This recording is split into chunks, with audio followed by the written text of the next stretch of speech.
observers, but certainly by the people of Kosovo, that the United States today is not the same United States that intervened in 1999. The people of Kosovo have every right to celebrate. But it is still crucial for our security. Yes, but you can't, as a self-respecting sovereign state, simply agree to everything that somebody you respect asks you to do. There has to be a limit to that. Now, Kurti has demonstrated that if you look at his evolution as an individual and as a politician, that over time his positions have changed. He has been willing to compromise. He's been willing to adapt a different set of policies. He's not as rigid as he once was. But there has to be a red line somewhere. And that red line was certainly breached by a number of previous governments of Kosovo. And I think Kurti had every right to say, there are certain things I simply won't do. And to continue to appease aggressive Serbian nationalism is not just bad for Kosovo, it's bad for the entire region. And that's the context in which Kurti was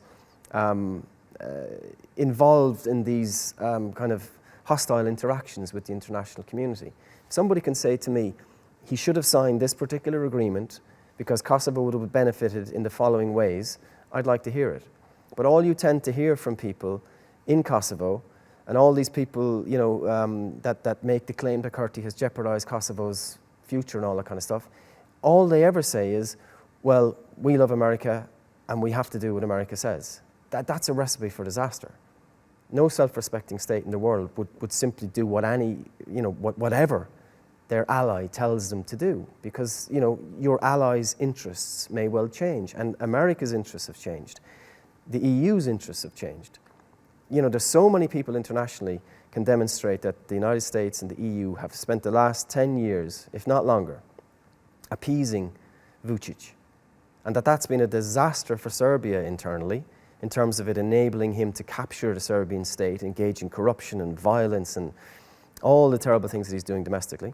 But it's been a disaster regionally as well, because it's emboldened Serbian nationalists throughout the region, whether it's Dodek in Republika Srpska, or whether it's the Serbian list engaging in terrorist operations inside the territory of Kosovo. And that had to be stopped.